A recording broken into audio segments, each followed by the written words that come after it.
Talk Show. Recorded live. All right, everybody. Welcome to the 4th episode of the Müvment Boxing Podcast. As usual, we got a lot of good topics for you today. Some of them controversial. May draw some ire from people, but that's what we do. We're here to bring the unbiased, unfiltered truth to y'all and let y'all make some decisions based off of that. As usual, you got me, Twine the Divine Liberty, from HoopJab.com and Rocky Mountain Boxing. We got Bo and B from the Truth and Facts About Boxing. We got 2K the Guy from the Guys of Boxing Talk. And from Colossal Boxing Talk, we got Big Cool. How are you guys doing this evening, fellas? What's good, man? I'm doing good, man. What's good, fellas? All right, we're going to have a good show. We got Steve Cunningham coming on in a little bit, but we're going to go ahead and jump into our topics. You know, we got a lot to cover today. First topic of the day, we got Naoya Inoue, who faced Karun Jerusalem in the yard over the weekend, Sunday, to defend his WBL super flyweight belt and what many consider to be a tune-up bout for the winner of the upcoming Roman Gonzalez and Carlos Cuadras fight going down this Saturday, in which Inoue is rumored to be in attendance for. Fellas, let me get a little bit of your analysis and breakdown of what you took from the fight. I'll go ahead and send it to the breakdown man himself, 2K. What you think, man? Well, I mean, it's exactly what you said, and I broke this down in my latest video on the Guys of Boxing Talk channel. It was a tune-up fight for Inoue, and I think he went in there thinking that way because, I mean, he's obviously looking at trying to get the winner of Roman Gonzalez versus Carlos Cuadras. Carlos Cuadras is the number one guy, even though the pound-for-pound rankings don't reflect that. He is the number one guy in Naoya's division, Naoya Inoue's division. So he's definitely looking at the winner of that matchup. As for Jerusalem Lard, he went in there basically to try to show everyone that he is not afraid of Naoya Inoue, a.k.a. the Monster. He actually proved me wrong. I said in the last boxing podcast that he should get knocked out within 4 rounds. He got knocked out, but he lasted up until 10 rounds before he actually got stretched. The entire fight, man, he made it a dog fight. He frustrated Naoya Inoue, excuse me. He frustrated him, made him give Jerusalem Lard 3-4 different looks. He had to adjust, then he had to adjust again, then he had to adjust again. There was times in the fight where Jerusalem Lard was he was intentionally throwing low blows. He was roughing him up on the inside. He was a bigger guy. And Inoue was looking at the ref like, you know, what the hell are you doing? You know what I'm saying? Do your job. It wasn't until later on in the fight that maybe the 3rd or 4th adjustment, Inoue came into form and he started picking off Jerusalem Lard at will. Now, don't get it wrong. He was winning the entire fight. I mean, 2 judges had him winning every single round. 1 judge had Jerusalem Lard only winning 2 rounds, which is pretty accurate in my opinion. I had Inoue winning every single round. It was just a harder fight for him than any other fight that he's had, and that includes Adrian Hernandez and Omar Narvaez.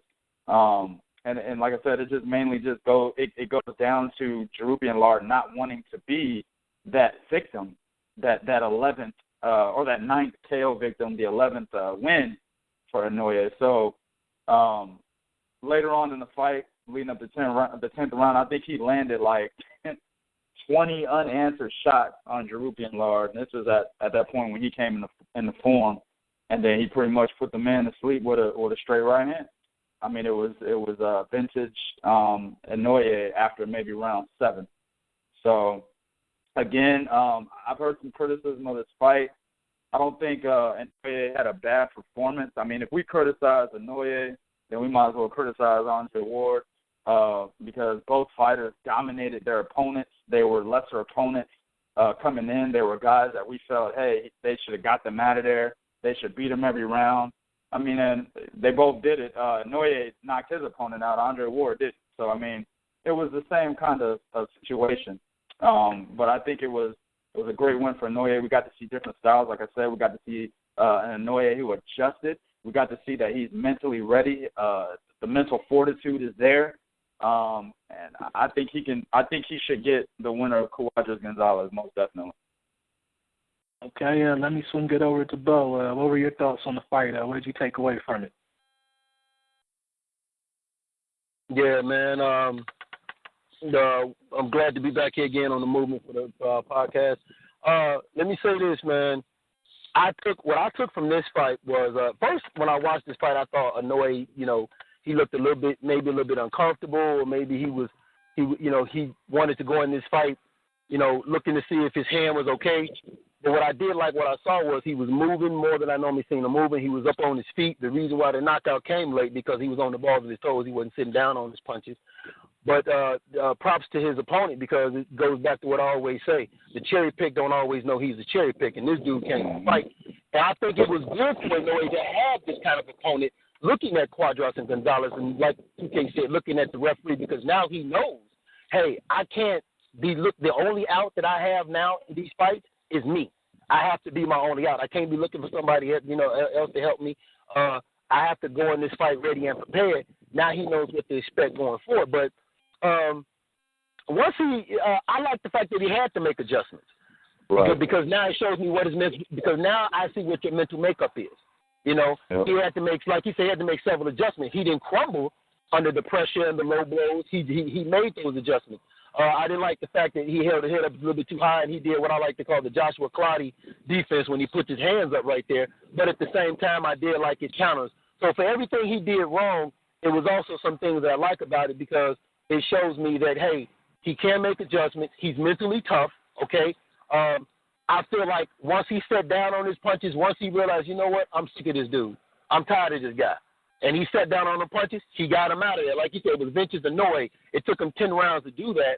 So regardless of how long it took him to do that, it was the end result. I had him winning every fight. Was it a harder fight than it should have been? Yeah. But you know what? Everybody goes through that transitional period where you dominate so long, you just happen to run into this one dude that will give you that hard time. And that's what we saw him do. And I'd rather this happens against this guy than a Cuadras or Gonzalez.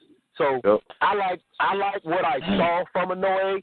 I think it also shows his level of growth is improving, and it goes back to something 2K them said that, if this dude gets some fights underneath his belt, he could be a problem for Gonzalez or Cuadras, and I truly believe that. So I liked it, but now it just intrigues me even more because based on what we see in the Cuadras-Gonzalez fight, it just intensifies the smaller division dudes again in an all-action fight that's going to end in either a knockout or us being satisfied on what we see.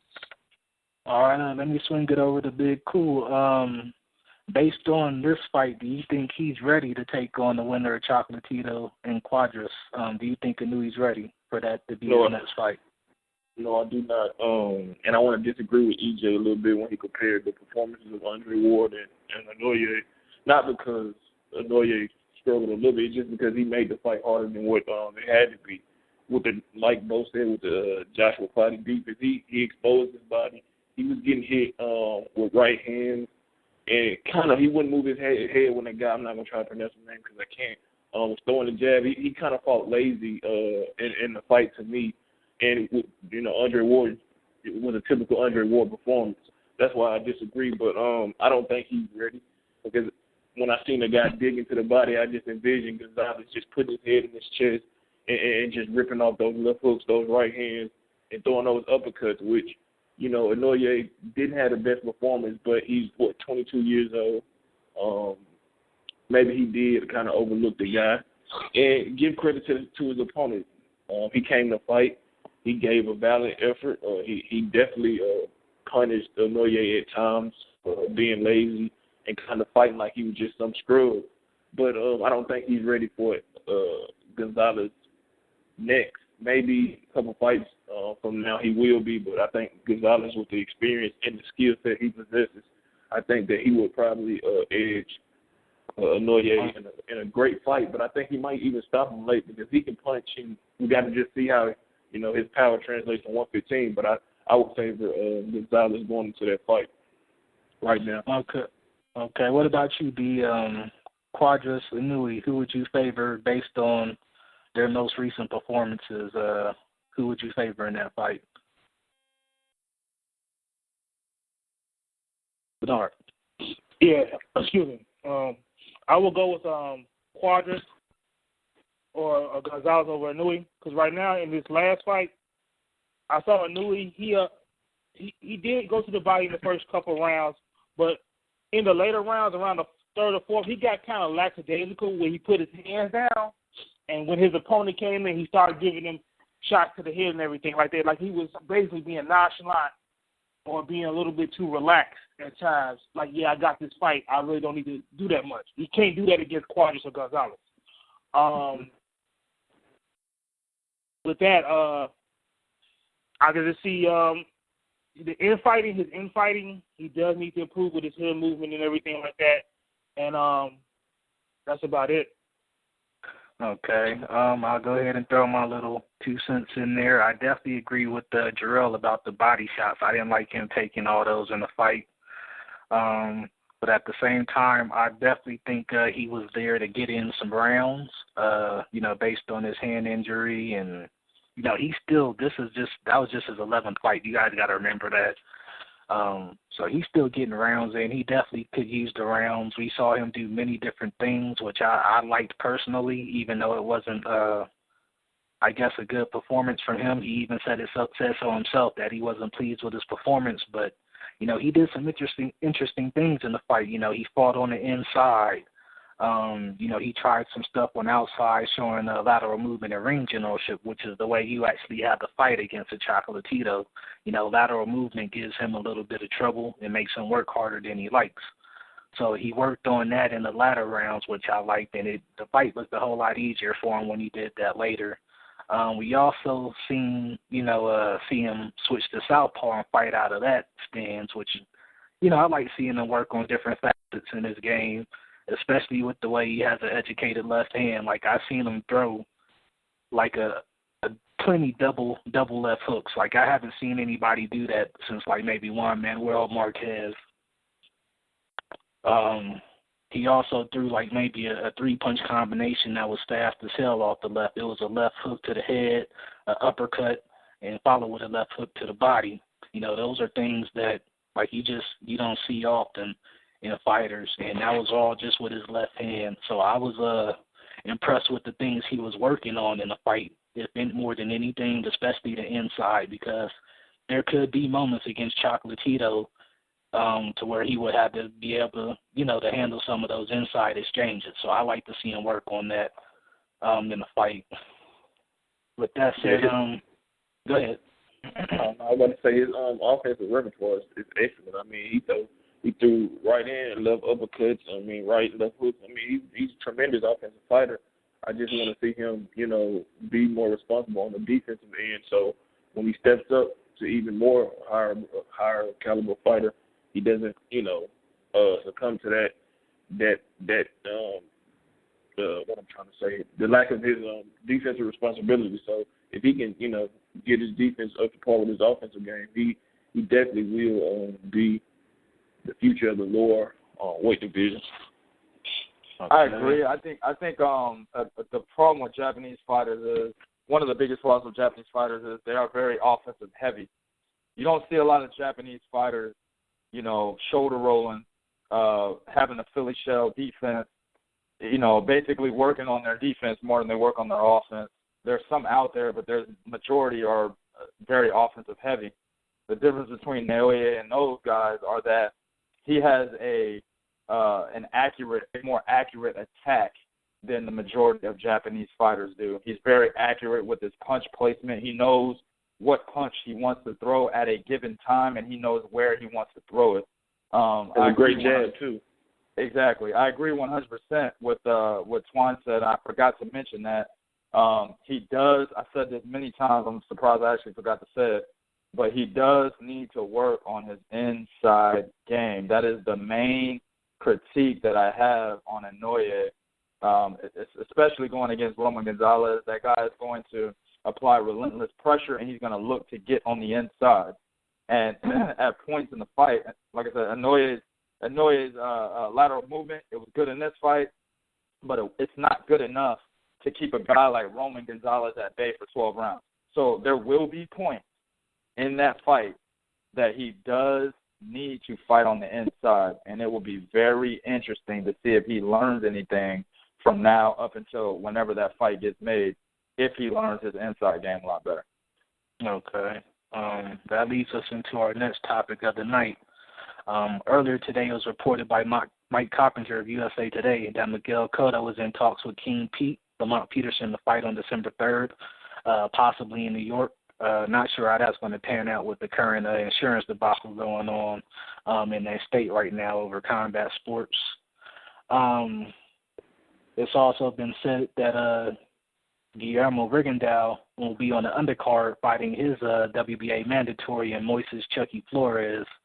Let me get you guys' take on that. I'll go ahead and start off with Bo on this one. Cotto fighting Lamont Peterson or Rigo fighting? Both of them. Yeah, both of them. Oh, well, I'll start with the best fight, Rigo fighting Flores.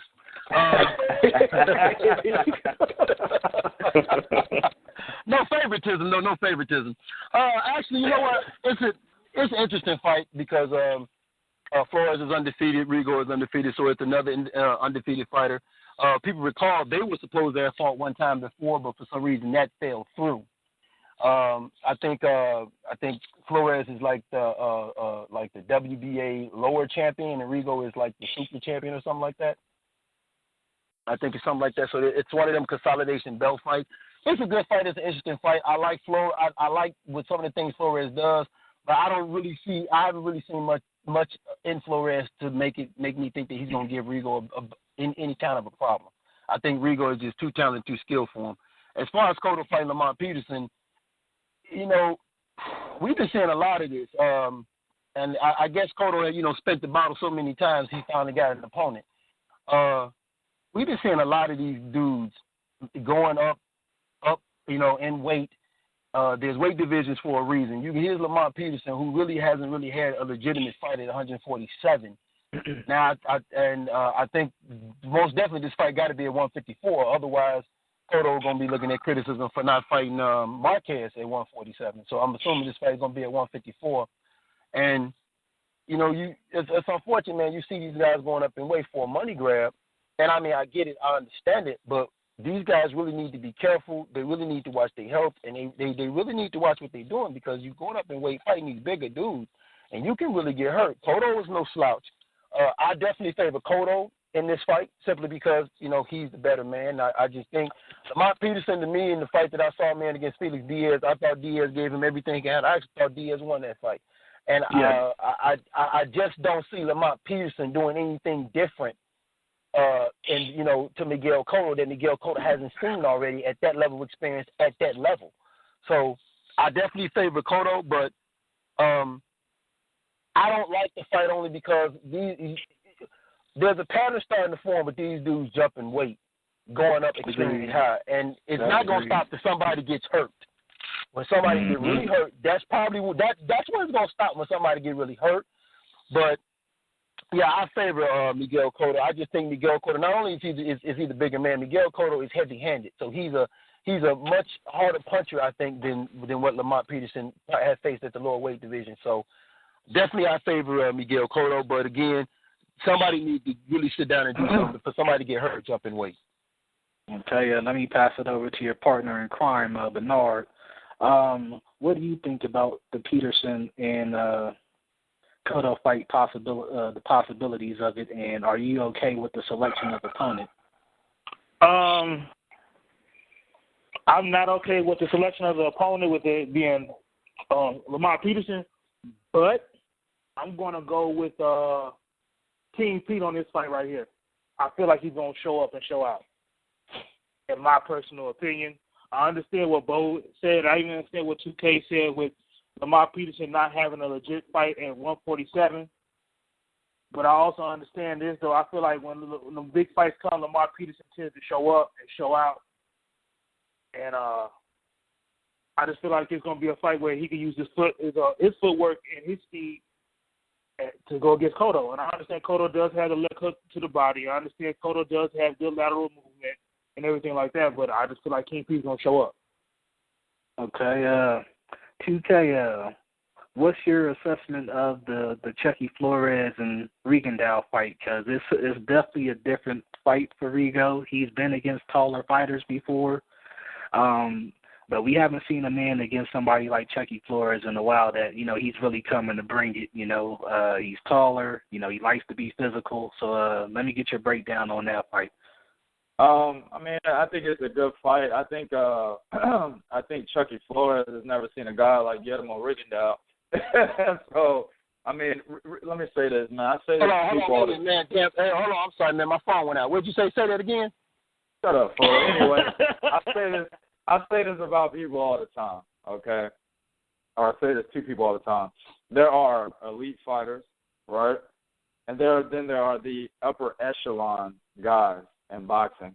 The upper echelon guys are favored over the elite fighters because of one thing and one thing only, and that is IQ, okay?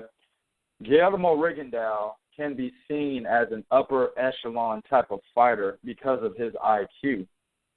Physical disadvantages do not matter to a guy like Guillermo Rigondeaux, Floyd Mayweather, Andre Ward, etc., etc. These guys' IQ are way too high that they are able to make adjustments that allow them to get the advantage in those type of fights. I think a guy that Moises Flores reminds me of that Rigo fought a long time ago is Roberto Marroquin. And Marroquin was a little aggressive in that fight. He actually dropped Rigo in that fight. And then Rigo got up to pretty much dominate the rest of the fight. On all judges' scorecards, he won all but 2 rounds, and that includes being dropped. So, another guy is probably Hisashi Amagasa, who is also much bigger, much taller, rangier than Guillermo Rigondeaux. And again, we saw what happened there. Guillermo went home with his jaw. So,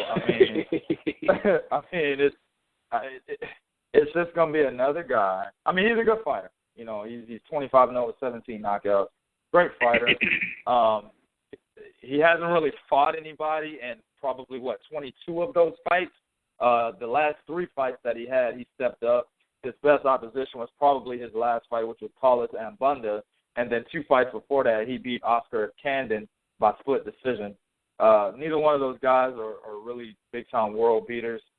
It's a whole nother level that Flores has to look forward to, man. And I think Rigo, again, will do what he does. He will be Rigo. He will dominate.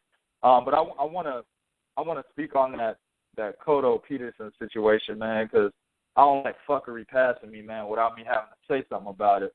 First of all, I agree with the ugliest man on the podcast, Mr. Bo.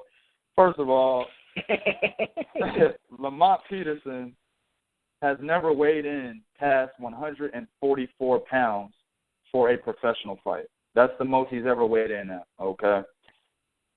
Miguel Cotto denied a fight with Juan Manuel Marquez at 147 because he wanted to fight at 154. That's why that fight didn't go down. So it could be easy to conclude that this fight might be within the range of the 154 weight limit.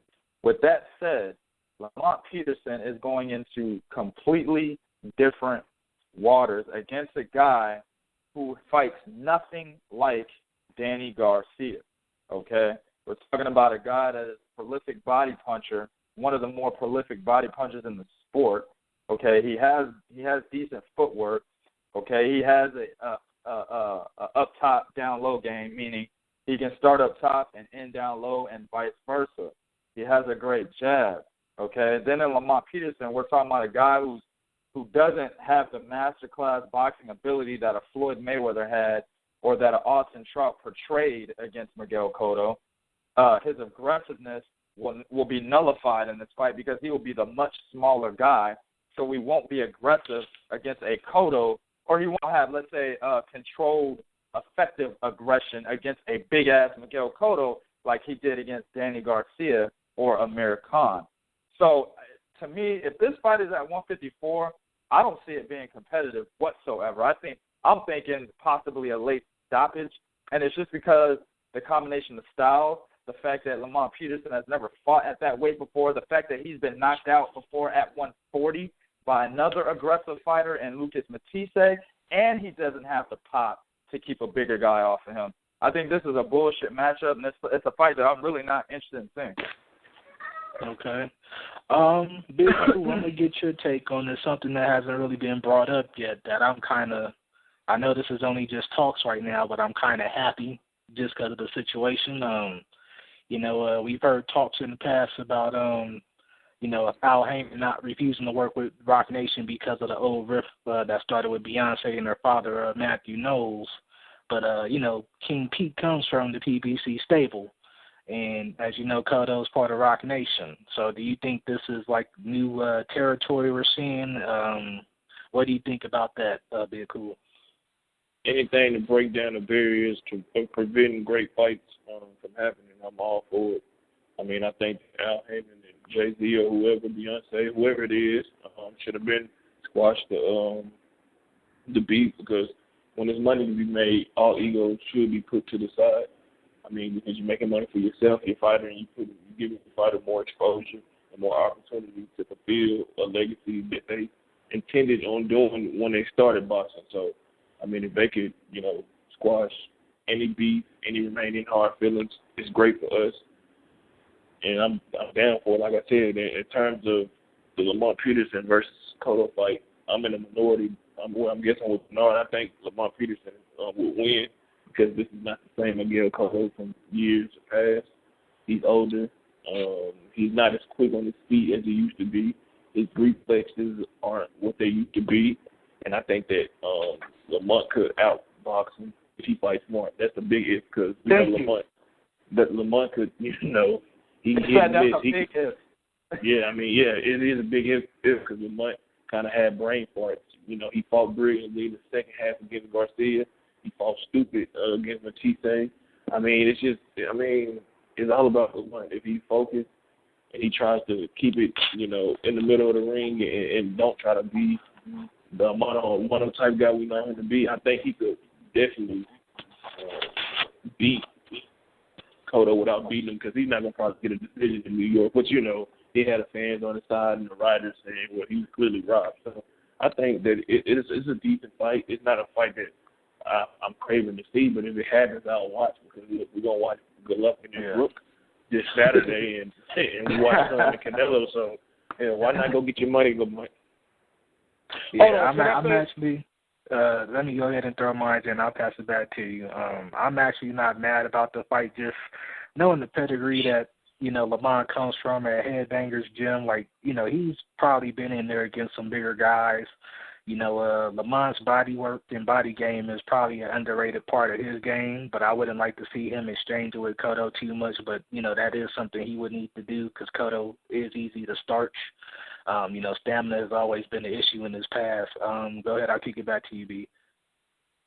Real quick, could this be one of those fights where Miguel Cotto is cherry picking, and the cherry pick doesn't know he's a cherry pick? I'm just saying.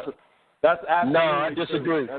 Let me say, Bo, that is a possibility, and I already know I'm about to agree with Bo. I already know what he's gonna say. That is a possibility, but this is the thing. Miguel Cotto looked great against Canelo. Now, I had Canelo winning that fight. He ran away with the fight, but Cotto didn't look old. He didn't look like a guy that needed to retire. So if he has no intention on going down to 147, evidenced by him turning down the fight with Juan Manuel Marquez, who is a better matchup than Lamont Peterson is at this point in time, right? Stylistically. I disagree. Let me say. Stylistically. Okay, I get you. That's what I'm saying. Stylistically, because Miguel Cotto is susceptible to boxers and counterpunchers. He's not susceptible to guys who apply a lot of pressure. The only guy that he lost to that applied a lot of pressure was Antonio Margarito, and that loss is iffy. Plus, Miguel Cotto, he dictated the pace the entire fight before he got shut down towards the end of the fight. So guys that beat Cotto are boxers and counterpunchers, okay? That's Juan Manuel Marquez. That is not Lamont Peterson. That is not his style. He is a boxer puncher, and he looks to and pretty much impose his will on his opponents. That's why he almost lost to Felix Diaz, because he tried to do that, and Felix Diaz stood back and outboxed him. That's what I'm trying to tell you. And plus, let me finish off real quick. I'll go to Buck. Why the fuck if he looked good at 154 against Canelo, right? All those guys at 154 he can fight. He has no intention of going down to 147. Why is he picking guys from 140 or 147 to be his next opponent at fucking 154? It makes no sense. That's why I don't support the fight. Let me go ahead. Who was about to go? Bo, no, you know what? I was going to say the same thing. If your intent, like, if it's about him being a cherry pick, there's plenty of cherry picks at 154. You don't have to go to 140 for a goddamn cherry pick, okay? And you just said yourself, there are some people that are going to look at Lamont Peterson and give him somewhat of a shot. I understand that. But from what I saw when he fought Felix Diaz, there's no goddamn way I'm giving him a chance because Felix Diaz is not halfway this type of skillful fighter on that level with that experience as Miguel Cotto is. And on top of that, again, 154, what's with these dudes not wanting to fight motherfuckers at 154, and people want to tell me 154, you know, is not a competitive division. Obviously so, because you got motherfuckers that's right around that class not picking no goddamn body. Yeah, that is true. That is a good point. Just to address this, there was actually one other possibility that was rumored, and I think there's a little bit of a rift there that prevented this. There were talks about Tim Bradley possibly facing him as well. God. Yeah, and you know that the whole top rank thing might have something to, you know, do with that not going through. But I would much rather see that, you know, him against Bradley as opposed to him fighting King Pete. With that said, we got a guest that's going to come on for our next segment. Not our main guest, but we're going to get in and we're going to bring Alan Kindred on the line. He's also from Colossal Boxing Talk with Big Cool, and he's pretty much an expert with this division of cruiserweights. So let's welcome him on. How you doing, Alan? I'm doing all right. All right, welcome to the show. Welcome to the show, man. Yeah, man, you made an interesting post earlier, and I definitely want you to break it down for us. You know, give us your top 15 cruiserweights right now. Well, at the top, I got Christoph Glowacki because, you know, he beat Huck in a great fight. Although you got Denis Lebedev also, who's kind of like 1A and 1B, really, because, I mean, it's debatable which one will be the top guy. But I got Glowacki at the top, and he's getting ready to take on Usyk in a great matchup in about 10 days. But number 2, I got Denis Lebedev, longtime veteran, 2-time champion, and he just won a great unification TKO over Ramirez. And then 3rd, I got Grigory Drodes, but he's been inactive, so he's about to slide down the rankings probably a little bit. And then Krzysztof Włodarczyk, forgive me if I ain't pronouncing that one right, but he's also a 2-time champion, remains a strong contender, coming off of beating Kurzawa by early TKO. Then at 5, I got Marco Huck, who is, you know, coming off the Glowacki loss, but, you know, he's still one of the best cruisers in the history of the division with all of his defenses and things like that. Number 6, I got Tony Bellew, who holds a WC belt, and he came up with a big win over Makabu, who I think it surprised everybody. I didn't expect him to win that. And then at number 7, I got Junior Dorticos. I think he's a Cuban guy, holds an interim WBA, 21 years old. No, we're not gonna do it. We're not gonna do that again. No. Chill out, Bo. Hey, Chill out, Bo. Hey, we on with Steve. Hey, Okay. What, he's on now? Yeah. Okay. Is he caller from California, just so I can make sure I'm bringing him on? He's I got him on 3-way, so I guess, you know, he's on with me. Okay. How's it going, Steve? Yeah, we hear you fine. Thanks for calling in, Steve. I'm glad you can make it in on the call. Thank you for showing up, man. No problem. Thanks. All right, we're going to let Alan finish up his breakdown of the cruiserweights, and we're going to go in and start asking Steve some questions live. Go ahead and finish off your top 15, Alan. All right, well, at number 7, Junior Dorticos, who's I think he's probably one of the best in the division. He isn't really, I mean, he stopped Kalemba, but I'm looking forward to him stepping up and taking on the tops of the division. Then number 8, I got Murs Bradis, who he's knocked out some former heavyweight world title challengers. Mango Char, he could be also one of the best in the division. Just waiting for him to step up and clear it out. Number 9, I got Farat Arslan. Number 10, Yungu Makabu. And he lost to Bellew, but he's still one of the strongest guys in the division. Stop Glenn Johnson, powerful guy. Number 11, Yuri Kalenga, who he was a former interim titleist, but he's a tough contender, needs a break. Number 12, I got Rakim Chakiev. He lost to Christoph Larchek and Ola Osalabi, but he beat some fringe guys, Jackson Jr., Valeri Brigove, Junior Wright, looking for a big win. Number 13, Dimitro Kucher. He just destroyed Enzo Maccanarelli. He was coming off the win over Roy Jones. Number 14, Tabiso Machunu.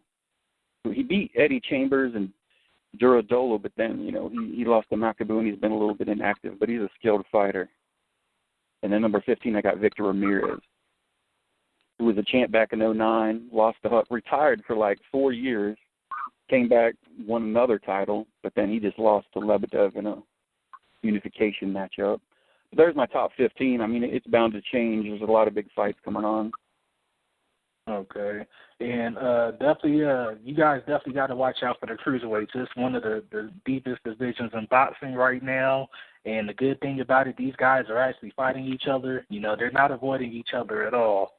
With that said, we got Steve Cunningham on, ex-cruiserweight champ, who's actually faced one of the current champs in Glowacki on. Fellas, I'll go ahead and start off with Alan. This is his division. Anything you want to ask the champ, Steve Cunningham, right now? Yeah. I'd like to ask, out of all your fights you've had, which one would you say you were most on point and most ready for? The second Adamic fight, the one that, according to the judges, it was a draw and a split decision win for Adamic. Yeah, I agree. You should have got that decision. That, to me, I graded myself, and I'm like a lot of fighters. We grade ourselves harshly, but I gave myself like an 8.5 on that fight. I did everything but get a knockdown, and we all know that's very hard. I mean, super hard on a champion like Adamic. But I did everything my trainer asked me to do and a little more, and I felt I boxed that fight clean. All right. Let me pass it over to Bo of the Truth and Facts About Boxing. Got any questions you want to ask us, champ? Yeah, hey, Steve, got a question for you, man. A lot of fighters, when they get a fight, thanks for joining us, by the way, man. Appreciate you being here. In the Antonio Tarver fight, man, do you feel you won that fight, or do you agree with the decision? I mean, no, there's no way he fought that fight to a draw. I mean, I felt I won the fight. I mean, after the fight was what it was. It was a boring fight because the star, Antonio Tarver, wanted to, I don't know what he was doing. He wanted to just throw 20 punches around. He caught me with a couple good, clean shots, I think 3 or 4 throughout the fight. But other than that, I mean, big shots. Other than that, it was just me. I was trying to make the fight and really put myself at risk trying to make the fight because we just came off the heels of Marco Huck versus Glowacki. So the Polish fans started booing us in the second round. And I'm like, we gotta make this happen. Let's fight. There's been a lot of trash talking. You know what I'm saying? Let's fight. So I didn't think, by no way, I didn't think Tarver won that fight. I thought he might have got the last round, no doubt, possibly. But him winning that fight, that draw was bogus to me. Okay. All right, and I got one more question. I'm gonna let my other guys handle it. You went from cruiserweight to heavyweight, back down to cruiserweight. When you went to heavyweight, was there like a big difference? Like, was it like, whoa, and let me go back down to cruiserweight, or was it just one of them things where you just wanted to test the waters and then you just figure, you know what, let me go back down, I can make a better fight down there? No, in actuality, it was the reason I went to heavyweight was because there wasn't nothing happening in cruiserweight in America, and I didn't want to go to Germany anymore, you know. And I was already signed at that time. I made this decision. I was already signed to Sauerland Events, who is a German promoter, and I only signed with them because they had Marco Huck, and I had already stopped Marco Huck a few years before that. So I figured they wanted to do the rematch, which would have been lucrative for me and a big fight, period, and a unification bout. I had the IBF. That was my second time. He had the WBO.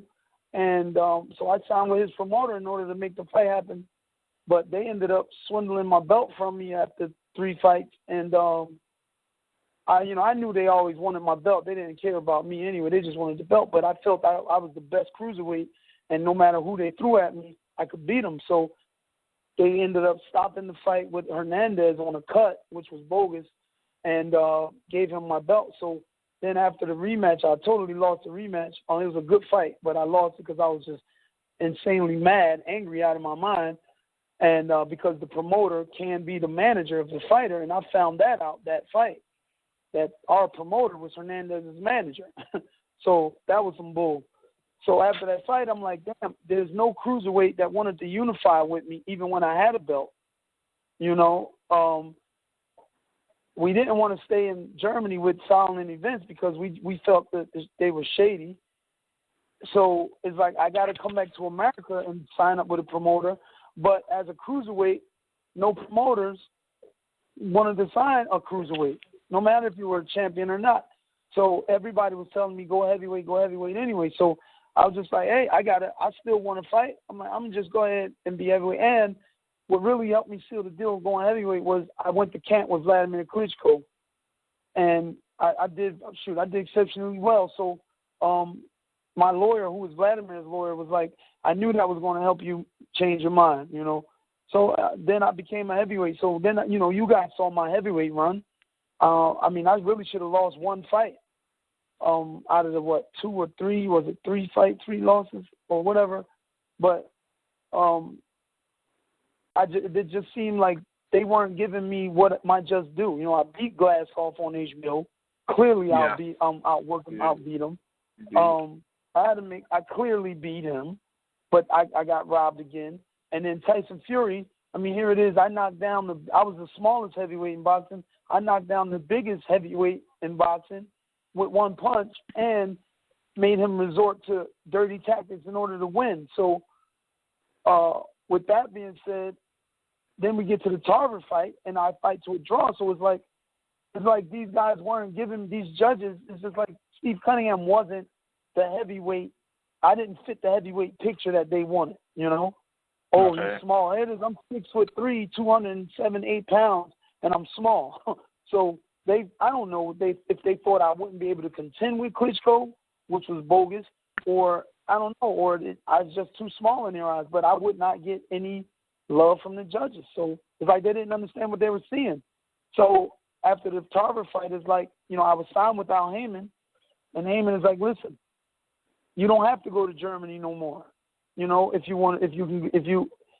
go back down to cruiserweight. So I talked with my team, and that was our main issue, having to go to Germany. And there it is. I'm back down to cruiserweight. Okay, but so can we expect you to stay at cruiserweight? Can we expect you to stay at cruiserweight for the time being, considering it's a real deep talent-driven pool of fighters right now? Can we expect you to stay down with cruiserweight for the time being? As of right now, yeah, because if an opportunity presents itself at heavyweight, hey, you can fight this and get you an eliminator, I'd do it. But right now, I'm a cruiserweight, and my last fight with Glowacki, there's always excuses for why things go down, but people don't want to hear them. So all I'm going to say is I'm going to fight smart like I should all the time, and I would have been 3-time world champion if I did fight as smart as I know to, instead of trying to, give everybody what they want, a fight. So first I have to win first, and I knew that, but I just, sometimes I made a post last week. Sometimes I got to listen to my own advice, because I commentate and tell these guys, hey, I give them advice, and I'm like, damn, I should have listened to my own damn advice my last fight, you know? I'd be a 3-time world freaking champion right now. So that's my goal, to be 3-time world champion and to be truthful with you guys. Being a heavyweight, and then don't get me wrong, you guys know I jump in there with damn a man 6'9", 270 pounds is outweighing me 60 pounds and still give him a hell of a run. But, I mean, you know, you got Anthony Joshua, Deontay Wilder, Fury, Klitschko. You got all these big giants in there, which I believe I still can compete with and possibly beat a couple. But let's go ahead. Now, I know I can do this at cruiserweight. Cruiserweight division is deep, like you said. It's steeped in talent and names. Shoot, let's make it happen. You know, so I'm going for a 3-time cruiserweight world champion, trying to make history. Okay, let me pass it over to my man 2K. You got any questions for the champ? Hey, what's good, man? This is 2K the guy here, man. For a long time, Steve, I've been talking about you to a lot of cats, man, that, you know, they call themselves boxing enthusiasts, but they only watch certain divisions in boxing. I'm a cat that watches all 7. Yeah, I'm a guy that watches all 17. So I used to always tell cats about how you were a sleeper, man. You were the dude at cruiserweight that really a lot of cats couldn't really fuck with. I mean, you're a 2-time champion. You had your controversial losses to Thomas Adamek. 2 fights I thought you won. You had a controversial loss to Christoph Blodzerik. Another fight that I thought you won. Yeah. I mean, exactly. Ledarchik, that's his name. Yeah, exactly. Yeah, I don't be pronouncing that name right at all. I mean, you fought Guillermo Jones. I mean, you beat him. You beat Wayne Braithwaite when he was a up-and-coming guy. Yeah. Troy Ross. I mean, Marco Huck, you gave him his first loss. So at 40 years old, you just turned 40 years old, right? Yep. I hear that you're saying you want to be 3-time cruiserweight champ, okay? Yes. I'm watching the fight against Glowacki, and I'm glad you said it because I was going to say it for you. You kind of did what Tim Bradley did against Ruslan Provodnikov. You kind of went in there and you didn't do what you're able to do to win the fight. You got knocked down 4 times. If you didn't get knocked down, you should have took that belt home. So, no doubt. With that said, who are you looking at to get that 3rd title? You know, my wife's my manager. Al Heyman's my advisor. When they get together and talk, and they throw the name at me, and then we add Brother Nazim, who's my trainer. We add him in the combo. Hey, what do you think? What would be the game plan for this fight? Then if we make our decision, all right, yeah, we're gonna go for it. Really, my choice, I put this rematch with Glowacki, but I mean, immediately, that 2-3 days after the fight, I talked with Heyman and I told him, hey, I want that rematch. But I knew it wasn't going to happen because, I mean, you got to understand this. Glowacki grew up watching me beat his hometown hero, Christoph Ledarchik, and neighboring guy, Marco Huck. That guy was an amateur when I was in Germany and Poland beating them guys. So these guys, a guy like him was dreaming to fight me, you know. And like Nazim always says, when guys fight Steve Cunningham, they bring their A game. You know, they always bring their A game. So here it is with Hernandez, the second fight. Hernandez brought his A game and what we believe to be some extra stuff, but that's another combo. Right. but you know, and guys bring their A game. So with the Glowacki fight, as you said, I didn't fight the way I should because, I mean, like I said, there's excuses, but I had a lot going on in my life, family, personal stuff that I was the only one really dealing with in the family, handling, helping. My mom got diagnosed with stage 4 cancer early last year, and it was just hectic, you know. So Steve Cunningham lives in Pittsburgh. I got to go back to Philly where I train, but I had to do everything. We had to change her diet. I had to send her to an alternative treatment center in Mexico. I had to do this. I had to take care of her house. I had to do that. And like I said, there is an excuse for everything, but it's, you know what I mean? It's you know, it is what it is. I'm a veteran, and I should have it just wasn't there for me to fall back and box, you know, like I did with the Mansour fight, you know. Mansour knocked me down twice, very powerful dude. I got up, started boxing. when I talked to Nazem a month after the Glavatsky fight, it's like I told it really hit me. You know, it's time to settle down my anger. Got time to calm down because I was very mad I lost that fight. I should have won that damn fight.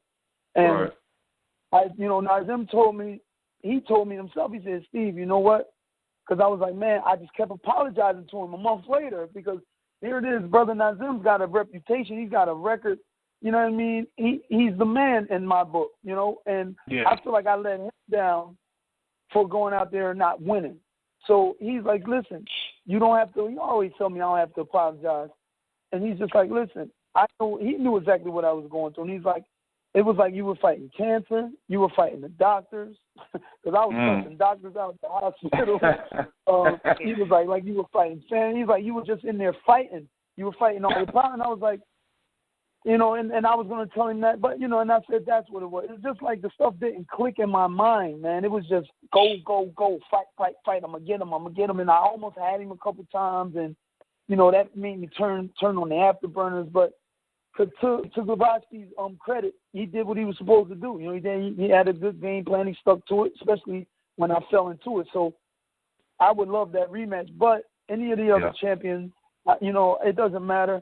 I believe what I'm going to have to do is get another belt, get a belt from one of these champions, and then have a unification bout with Glavatsky. Now, Marco Huck has already called me to do a rematch because he just won. He just won the IBO Cruiserweight Championship from Ola Ofalabi in I think May.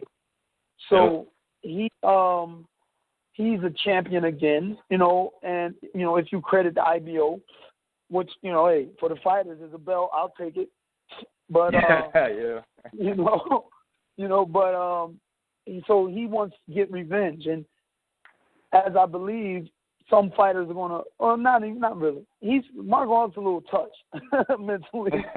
So he's looking at that Glavatsky fight, and I know Huck very well. We see each other. We've had altercations at other fights. He hates me because I gave him his first loss and I stopped him in the 12th round. So in Germany, in his hometown. So he hates Steve Cunningham's guts.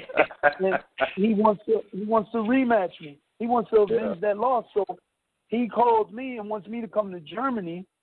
And we know, I'm not saying anything about him on steroids or anything, but with this situation in boxing as it is today, I will not chance that. Now Heyman is like, he doesn't want me to chance that. So we're not going to Germany to fight him for a rematch. You know, I go to decision. As you saw the Christoph Wlodarczyk fight, I beat Christoph Wlodarczyk clean, and they still gave him the fight. So I'm against doing that right now. I don't have to do what I did when I had a belt years ago. I don't have to go to Germany and Poland because I got somebody in my corner now. You know, before I had the most powerful promoter, or supposedly, in my corner, and he sent me to Germany. He sent me to Poland with a world title, you know, twice, you know, but to the grace of the Most High, it was in his will for me to win, you know, so they didn't take my belt at them times. So, but now I have somebody in my corner, and we don't have to go over there. So I fight Huck, I fight Lebedev, I'll fight them all, you know, it doesn't matter. Fight is a fight, and I'm trying to get back in the winning column. Okay, we got a question for one of our chat commentators right now. Is there anything you regret in hindsight that you would go back and change in your career, such as your decision to go with a German promoter or not taking a certain fight or anything of that nature? Yeah, no doubt. There's always a regret, and or a lot of things you regret, but still won't change. But one thing I do, and I remember, and I said this when we got to Germany. This was the first fight with Hernandez, and this is when I found out that the German promoter can be the manager. Also, here in America, that's called what's that called? She ain't even down. I think that's called the Ali Act. Yeah, that's against the Muhammad Ali Act. Yeah, exactly. There it is. It's against the Muhammad Ali Act. So Don King wasn't Steve Cunningham's manager and promoter because it was illegal. But in Germany, you all see why that's an issue anyway. But in Germany, that's legal. So we get, I hear this, I trained 6 weeks for the fight. I'm like, man, I believe I can beat Hernandez. He hasn't shown me anything. Get to Germany 10 days before the fight, and at the press conference, we find out that Sauerland is his manager. And the look on my face would have froze fire. I just was like, what? And I told my wife, I said, if I would have effing known that, there's no way I would have signed to fight this guy. Because it's like, who does the promoter want to win? The guy who, and don't get me wrong, Hernandez is a Cuban, but he defected to Germany, and he's been there for about 8 years. He knows German, Deutsch. He speaks it fluently, and he has a television contract, a television deal. Steve Cunningham is just a good, an American, doesn't know any Deutsch, with a belt. And that's why they wanted me, and they literally ripped that belt from me that first fight. I wish I could go back and redo that whole thing. I would not even fight Hernandez in Germany. Okay, Big Cool, you got any questions? Yeah, I got one. Speaking of, you said you're now advised by Al Heyman. Do you think that if you were advised by Al Heyman early on in your career when you was the champion, things would have been different in terms of where you would have had to fight at? You would have had more fights in America, which would have gave you a better chance of, or less chance of getting robbed, as we've seen. You've been on the end of some bad decisions a few times in your career. Man, listen. I said this after the second Atomic fight, after they robbed me. I mean, that was blatant robbery on NBC. And I told Nazim, I said, I would retire right now because that really pissed me off to the point to where I said, F the people in boxing, that not the fighters, but F those promoters, F those judges, F the commission, F them all, because they were all part of it. I was like, if I made the money that a two-time world champion should have made, I would have retired. I would have been tired. My only goal after that Atomic fight, well, not only, it was a two-part goal. One, I got to make this money because I have a plan. Me and my wife have a plan in play so we can retire. So we were working it. It wasn't finished, and I still felt I had fight in me. I mean, I was on fire, that fire inside. So it's like I still want to show the world I can be heavyweight champion, or I can beat this guy, I can beat that guy. And I continued on. But that so with Al Heyman, if I would have had Heyman, I would have got that money. I would have had that money as a two-time Cruiserweight world champion.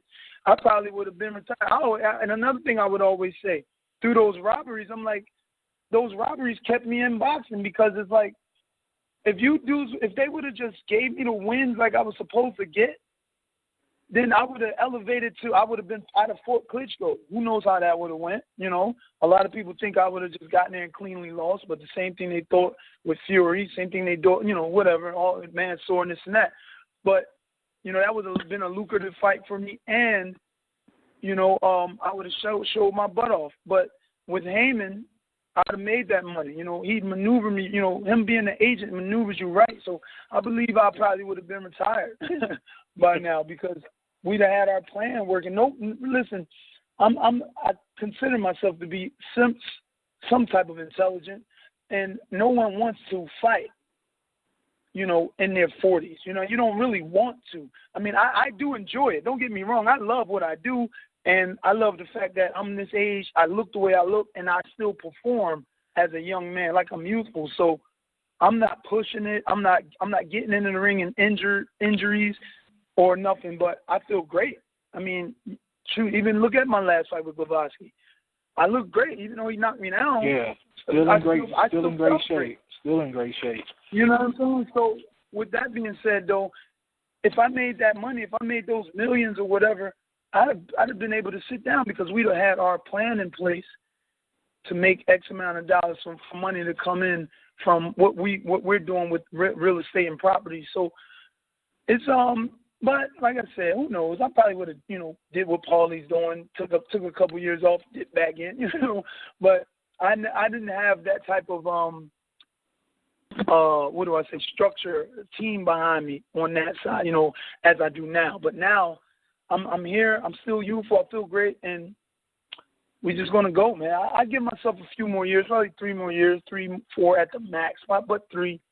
You know what I mean? Then I can sit down. Okay. We got some interesting fights coming up over the latter part of the year in Cruiserweight division, and I wanted to get your take on them as far as the championship fights. A fellow TBC fighter, DJ Flores, will be facing Tony Bello next month for the WBC belt. What's your take on that fight? I tried to get that Bello fight. We called them. They didn't want to fight me. But I understand why. As soon as he won that title, man, I was like, get me that. I'll go to England, please. And he called me and was like, hey, they don't want no parts of Steve Cunningham. He told me, he said, hey, they're looking for what they think is going to be an easier fight. So they called B. And BJ called me after I posted it on Facebook and was like, hey, they think I'm an easy fight. So with Bellew trying to get David Haye in the ring, because he really wants to fight David Haye in the UK. That's the fight he really wants to make. So BJ and David Haye are like brothers. I mean, like, they're like freaking inseparable twins. So he's basically, which is smart on his part, he's going after David Haye's best friend, and he's going to try to shine on him. Now, with that being his motivation, we're going to see Bellew probably at his freaking best. Now, BJ, who I know and I've worked with, trained with, I know he works very hard and he's intelligent. And people question his heart or whatever. BJ knows what's at stake this fight. BJ is going to step it up. He has to step this fight up, especially being in the UK. You know, he has to turn up and show up in order to take that belt from Bellew. Yeah, he definitely didn't show up in the Babu Shumanov fight, so hopefully he has a better showing this time. We got another fight, a big one, just in I want to say 2 weeks actually. You got the man you just lost to, Krzysztof Glowacki, facing the 2012 Olympic gold medalist, and he's high on a lot of people's radar, Ukrainian Alexander Ustinov. What's your take on that fight, man? I definitely would love to hear what your thoughts on this one.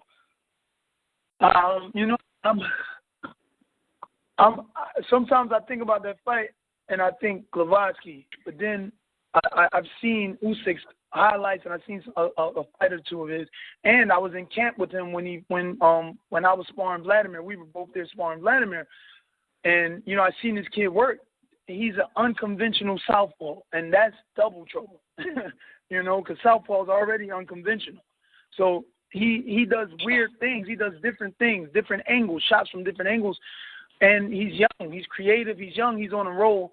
I'm going to go with Usyk, but I want Glowacki to beat him so he can keep the belt so I can get it from him. But I'm going to go with the young guy because, being in there with Glowacki, I seen how, and I'm not meaning to down him or anything, but I seen how basic he was, and in hindsight, like being in the fight, like I said, and with just go get him on your mind, I played right into his hand, but in hindsight, it's like, man, I should have took a step or two back, used my damn legs, and shut him down.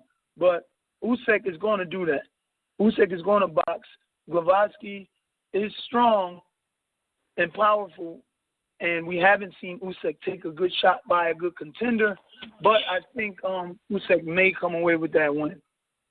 I agree. Definitely a good call. I agree. I think Usyk is, at the end of the day, he'll be one of the better guys, and he'll end up at the upper echelon of the cruiserweight division with his skill set, his movement. We got one more that was just ordered by the IBF.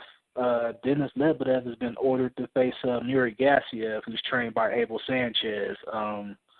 Have you had a chance to watch much of Gassiev, and what's your thoughts if that fight does happen? Man, I don't know. Neither one of those guys' names don't ring a bell. What's the names again? Denis Lebedev. Oh, Lebedev. You said Lebedev. Oh, okay. And he's fighting Murat Gassiev.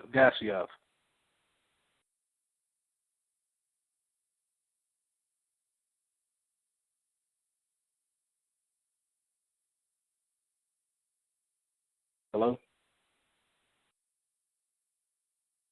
Maybe his phone lost connection. I'm still. Okay. Okay. Yeah, definitely handle that, and we'll get you back on. Yeah, but I'm about to go on Xbox call, and I'll get back on. Okay. All right. I guess we had a little connection issue with Steve Cunningham, but he'll be back on in a second. I guess I'll ask the fellas, what's your take on the Denis Lebedev and Murat Gassiev fight that's been ordered? There's been a lot of stuff said about Gassiev, being, I guess, the Triple G at Cruiserweight division, and I've seen pretty much only one of his calls, or one of his fights so far. 2K, I'll pass it over to you on that one. Yeah, I mean, it's pretty much what you just said. He's like the Triple G of the Cruiserweight division. He doesn't have the same kind of knockout ratio as the Triple G does. He's only 23 wins and 17 knockouts, but he's a young guy. He's only 22 years old, very aggressive. I think he has an inside game similar to Triple G. Pardon me, 2K. I think we got Steve back on the line. Is that you, Steve? Nah, this is just ride or die. I just came here to just show love for a couple seconds before I went to bed, just say hello. Okay. Thanks for the comment, man. Anything you want to talk about or anything you want to add a comment on that we've gone over so far?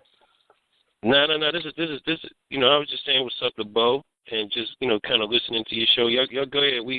I think Coltrane and Roberto should be calling in too. So we just wanted to sit here and just kind of show you guys some love and just kind of listen to the interview. That's Guard Your Grill Boxing. That's the guy from Guard Your Grill. Okay, definitely appreciate it, man. Appreciate the love. You guys definitely support y'all. It's all part of the movement, man. So we definitely appreciate it, man. Oh, not a problem. We just over here. It's almost 11 on our end. So our East Coast time, man. We about to get ready to go to work and all that other stuff. So I just kind of wanted to come here and just kind of show some love and just listen. So y'all go ahead and do your thing. Go ahead. I'm listening. I'll chime in here and there. Go ahead. Okay, appreciate the love, man. Alan, are you still on with us? I definitely want to get your takes on this fight with Lebedev and Gassiev after 2K. 2K, go ahead and finish off, man. Oh, I was just saying, he's pretty much what you said, man. Like I said, he has an inside game similar to Triple G. Doesn't have the same kind of power relative to his respective weight division. But he's young. What's his name? Denis Lebedev is 37 years old, man. He took a brutal beating by Guillermo Jones not too long ago, man. I mean, it's a situation where Lebedev is either a shot champion right now, and he pretty much can't do the things that he used to do, and Gassiev goes in there and uses his youth to pretty much take over that fight, or he's still where he was before, as most Russians usually are, and he goes in there and does what he needs to do to defend his title. Okay, Alan, what's your take on that fight between Lebedev and Murat Gassiev? Gassiev is he's a physical dude. He's not as technically sound as Lebedev, but if I had to pick, I mean, I'm sure Lebedev will probably be the favorite odds-wise, but I got a hunch that Gassiev's going to take it. He's kind of reckless and physical, and he just gets in there and throws, and I just think one of them is going to catch Lebedev and put him down. Even though Lebedev, he had a great fight last fight, winning a unification against Ramirez, but I just feel like maybe his time's coming to an end. And Gassiev, he's physical and reckless, man. A scary guy, and hard because he's reckless. It's hard to predict where he's going to come from. Yeah, he was put down in his last fight too that I saw, but he came back to knock the guy out in what was probably the spectacular knockout of the year, one of the top ones of the year. So the dude definitely has some thump. Yeah, I think his KO ratio is a little I think he hits harder than his ratio suggests. Yeah, we actually are in a group with somebody that's been in camp with him, Darnell Diesel Boone, and he said, when he hits the heavy bag, like the walls tremble. So, dude, he definitely has some power out of this world. If he could clean up his technique and, some things like that, he definitely would be even more of a force to be reckoned with because he definitely has power that could put anybody down right now. What's the date on that fight? They're looking at late November, early December right now for what I've seen. Man, I hope it somehow gets televised in the States, man. that's gonna be a good bout. And that's a Russian fight. Yeah. Let me ask you something else. All of you guys, actually. What's your take on why the cruiserweight division isn't necessarily as viewed? Like, it had a great era in the past when Holyfield and, fighters like Holyfield and Commey were in there, and it's had a break. We had Michael Moore come by, then we had another U.S. champ, Steve Cunningham. But what do you guys think is the reason that cruiserweight hasn't been like a major staple in this country, especially with how deep of a talent pool it is right now currently? I'll start off with you, TK. It's always been like that, in my opinion. That's one of the main reasons why Evander Holyfield moved up to heavyweight. It's the weight in between light heavyweight and heavyweight. I mean, it's always taken a back seat. It's always been one of those divisions where even some of the most advanced boxing enthusiasts lack knowledge about that particular division. The only thing I can say is, as of late, I mean, to me, it's a trend that it's continuing to follow. But as of late, there's a lot more European fighters that are taking over that division. Than there are actually American fighters. So a lot of Americans are not actually in tune with that particular division for that reason.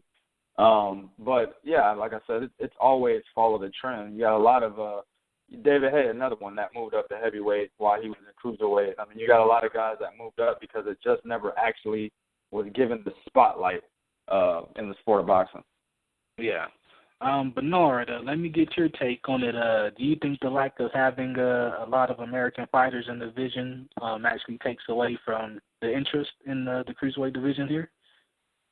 Actually, I do, because if you notice, everybody right now is paying attention more to the like you said, it's the division between, like 2K said, it's the division between heavyweight and light heavyweight.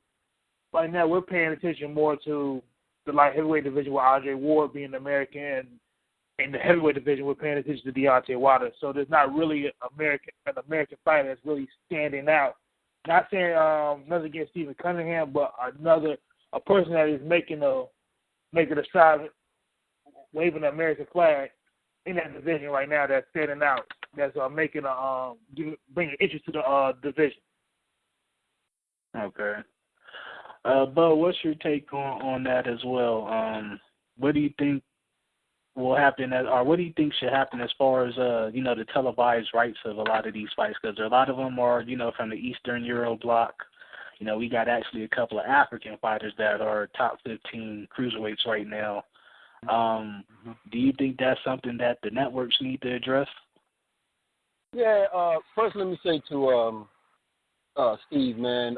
As far as his mother with cancer, man, my sister's went through it, and my wife is going through it. So I feel him on that, and I know what that can do to you. So I feel you on that. If you can hear me, Steve. Yeah, definitely wish you the best and your family the best during this time, man. With that. Yeah. But like 2K said, even like what Bernard touched on. Remember Quicksilver, Virgil Hill? He was in the cruiserweight division once upon a time. Bobby Cruz was even made a little pit stop in the cruiserweight division once upon a time. It's always been like that, but it has some notoriety. I think not only the big problem is no Americans in there, but there's no fights here in America. And when you have that really big difference in time zone, when they fight over there, overseas and in Europe and everything, it's like it's kind of hard, to get a fight at a time enough where we over here on this side of the pond will be able to watch it at a decent time. So I think that also plays some. Yeah, I think that also plays. I mean, you had this isn't a cruiserweight fight, but I'm just using this as an example. You had a Chilemba versus Kovalev fight that took place on a Monday, early in the daytime. So even if you wanted to watch it, most of the time over here in America, we were at work during the time this fight took place.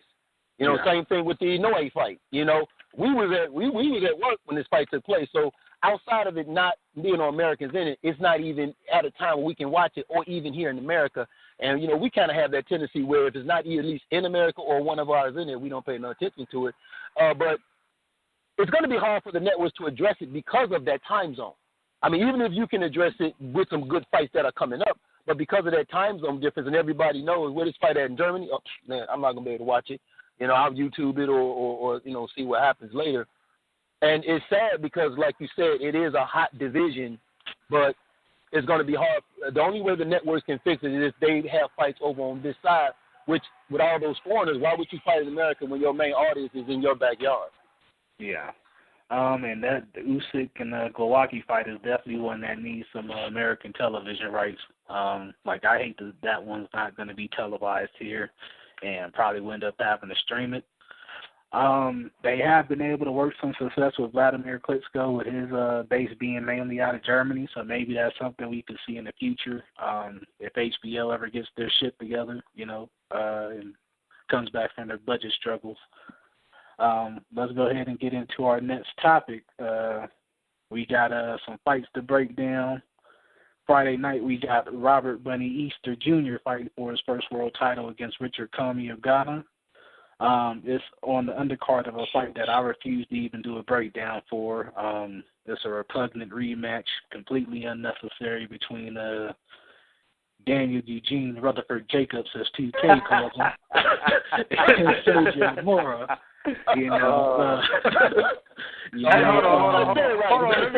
Let me say something. 26% knockout ratio, Sergio Mora. Hold on. The same guy that Daniel Jacobs, the one that said he's not ready for Triple G. Basically, with the way that last fight happened, I wish the Latin Snake would have slithered his ass away, more than anything. Well, we got Easter coming off a great KO victory against ex-champ Algenis Mendez, the first to ever stop him. And Commey is a little bit more unknown, being that most of his fights have been in Africa and the UK. But he has an impressive knockout ratio. 22 of his wins have been by knockout out of the 24. They'll be fighting for the vacant IBF title that was vacated by Rances Barthélemy earlier in the year. Let me get you guys' breakdown on that fight. I'll go ahead and start with you, 2K. Man, oh man.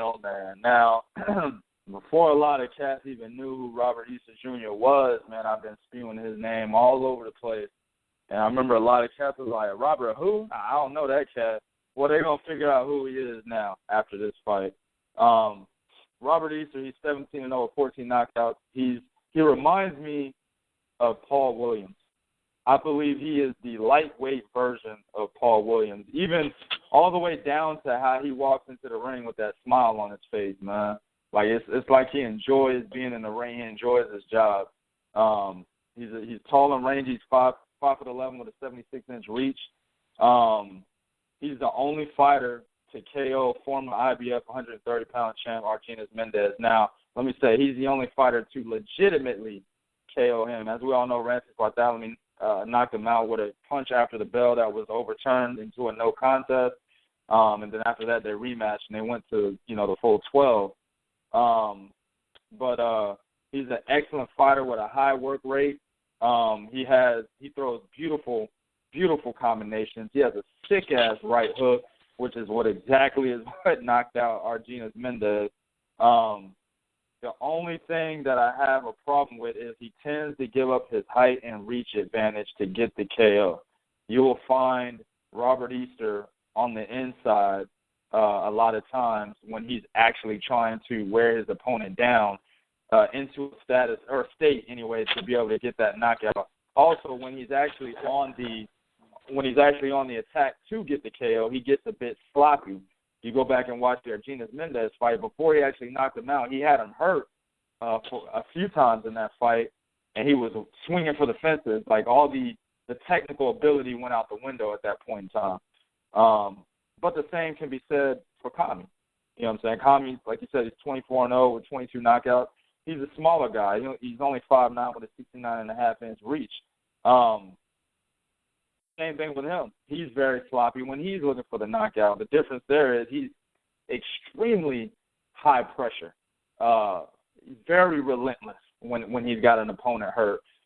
Before he's got an opponent hurt, he likes to stand back and box. Now, there's some guys and a couple of groups that we're in, man. They get inside game and mid-range distance mixed up. I've heard guys say, yeah, Richard Commey has an excellent inside game. No, he doesn't. No. Yes, I know. No, he doesn't. No, he does not. He has a great mid-range game, which is the same for Gennady Golovkin and Sergey Kovalev. When I say mid-range game, I say they need mid-range distance to get full extension on their punches. Okay, against Gary Buckland, who, by the way, is probably the biggest name on Richard Commey's resume. He's pretty much, whenever Buckland is dictating the pace and trying to get on the inside and doing impressive body work against him, he doesn't hit with him or he doesn't punch with him. He tries to create space with his forearm or his shoulder so he can get that mid-range distance. Then he starts ringing off combinations. Also, when he had Gary Buckland up against the ropes, he didn't go inside and start working the body or, pretty much working him on the inside. He stayed at a mid-range distance and rang off combinations. That right there alone will be the downfall for him in this fight, in my opinion, because against a guy like Robert Easter, who, this dude boasts a damn 8.5-inch reach advantage, 7.5-inch reach advantage, only using mid-range distance. All Robert Easter has to do is stay on the fucking outside the entire fight and just ring off combinations. It's going to be a pick-em-off type of fight, okay? If Robert Easter gives up his height, he's in trouble. So if he loses this fight, it's pretty much all going to be on Robert Easter. Also, one more thing, and I turn over to you guys. Richard Commey, when he throws a jab, he does set most of his point of attack up with the jab. When he does throw that, he leaves the jab out there. He leaves his arm extended, which makes it easier for a guy like Robert Easter to just come over the fucking top with a straight right hand. I definitely noticed that as well. He doesn't snap his jab out there. It's more of like a Paul rangefinder. Like, it's not crisp at all. Yep. It's a good fight that I think Robert Easter Jr. is gonna end up getting the IBF belt out of. All right, Bernard, let me pass it over to you. How do you see this fight going down? What's your thoughts on it, man? I'm going with Robert Easter for the fight, for the win. I want to say TKO in the middle rounds. Okay, good call. Interesting call right there. Bo, do you have that same sentiment? Do you see it ending in a knockout or possibly going the distance? That depends. It could go either way. It depends on what we see out of both of these guys. Let me to 2K point, and I'm gonna go a little bit further. There are 2 points of impact in a fight where the punches hurt. The punch that hurts you the most is at the very end of that punch when you feel that elbow snap and you connect on that jaw or that temple. That punch hurt. Or to 2K point when he said mid range, where it's your arm is extended 3/4 of the way, but just enough for the power from your forearm and your shoulder to go into that punch, and that guy can feel it. That's what he means when he said Commey is good at mid range. I see Robert Easter taking this, but like 2K said, Robert Easter does the same thing Rance Bartholomew does, which is he gives up his height. And my only problem is if he gives up his height to Commey, where it plays in Commey's favor because of the mid range game. And that gives him a chance to load off them bombs. But based off Robert Easton's comments, he said he didn't see nothing, impressive about Commey that he thought impressive about. I saw one fight that Twine you posted up with Commey, and I agree with him kind of, but then again I have to go against him only because of the fact that, like we always say, when a guy knows he's in there with another guy, he sometimes they raise their game up to that extra level that they need. So Robert Easton goes in here with the mindset, this is a walk in the park, I'm Robert Easton, I win, then he could be in for a surprise. But if he go in that mind frame, like I've been prepared my whole life for this, I'm ready, then I can see Robert Easton being in control, staying in control, like 2K said, he must stay in control for 12 rounds or until the opportunity presents itself, and I see him winning this fight. If not, if he tries to make it an inside game, that plays more to Commey. So all the advantages is to Robert Easton. I can see him winning this fight. It's tough for me to call it knockout. It's really tough for me to call it knockout.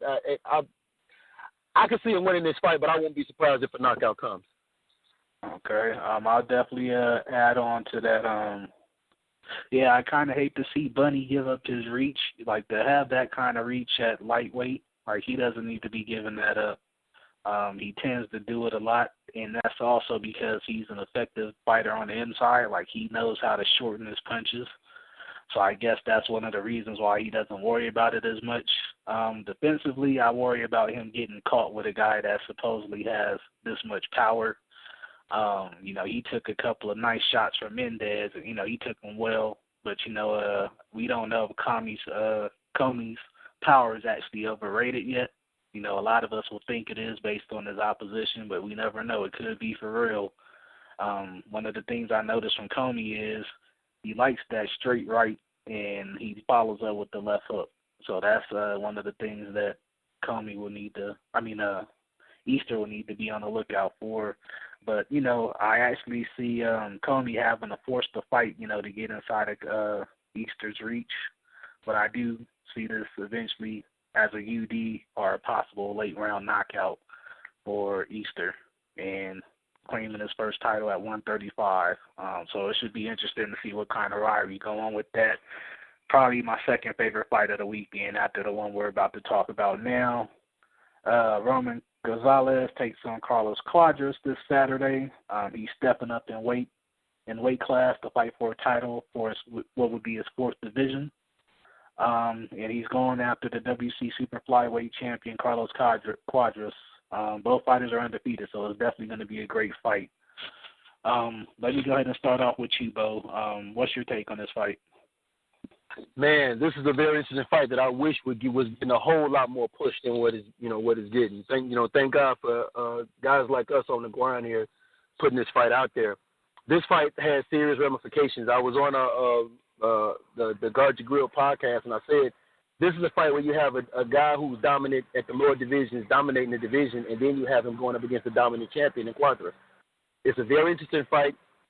My only concern with Cuadras is sometimes he throws wild punches, and that could leave him open for counters and hooks and things of that nature. And Roman Gonzalez, good inside fighter, very, very good pressure fighter, but he's going to be the smaller man in this one. So it's going to be interesting to see how does he deal with being the smaller man. How is he going to deal with when he actually gets hit by somebody that may hit harder than some of the guys he's faced. So it's a very interesting matchup.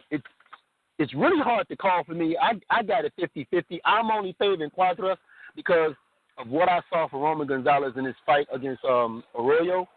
He didn't look that sharp, but sometimes, like 2K says, there's a difference between elite and upper echelon. And right now we know Roman Gonzalez is elite. Now, if he's upper echelon guys, when they realize that they're in there with another top guy, they raise their game to that next level.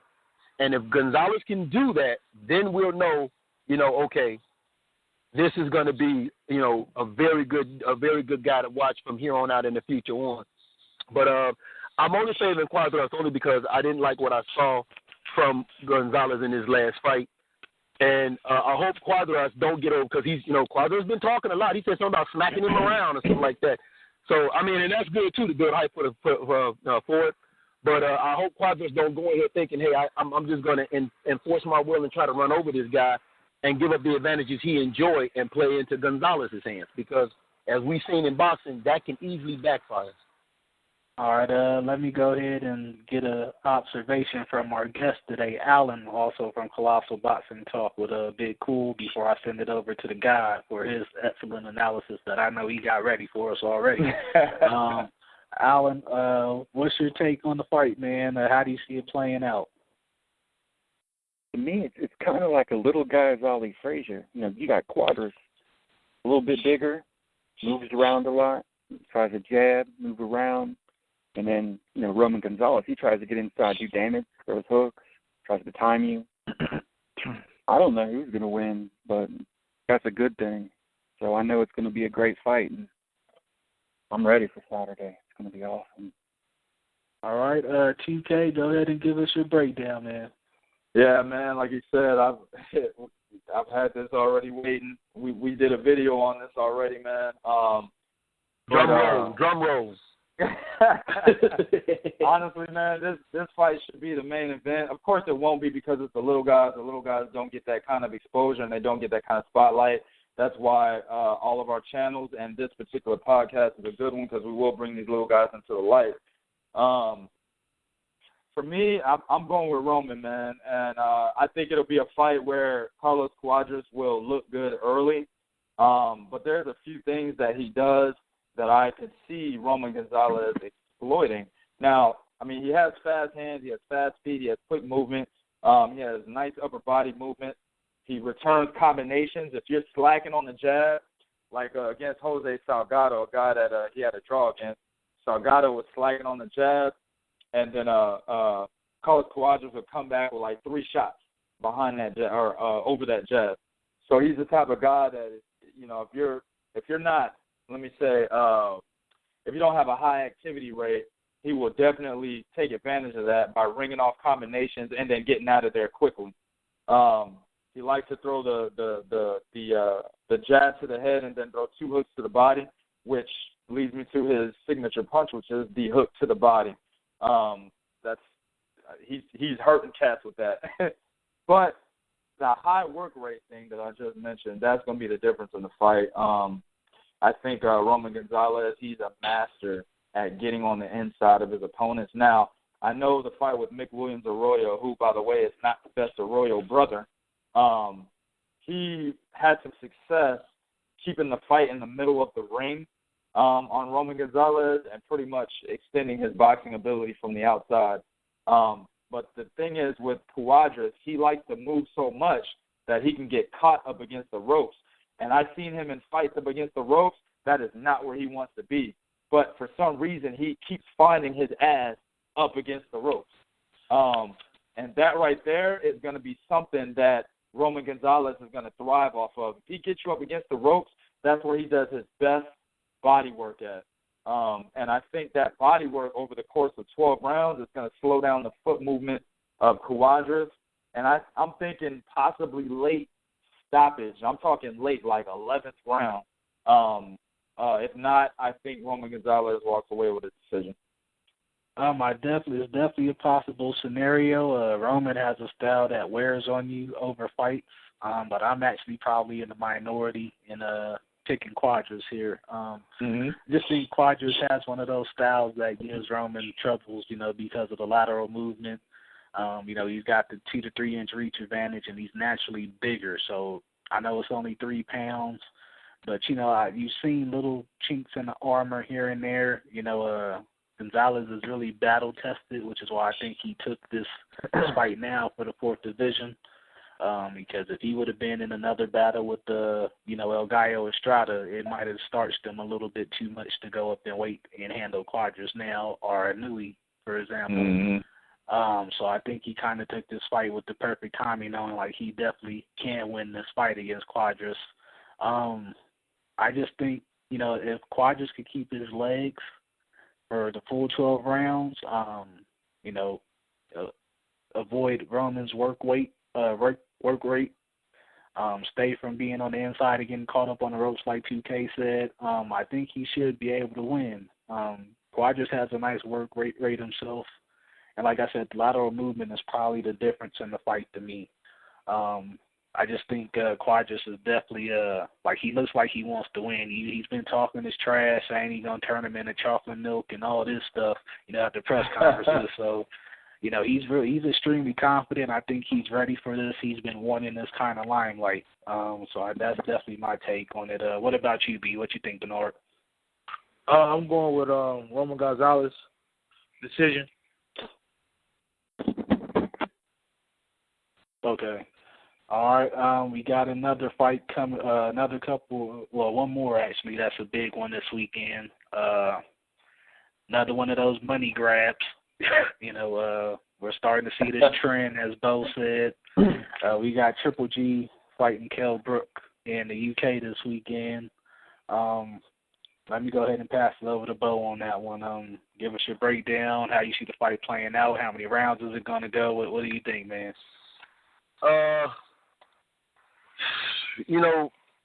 Like I said,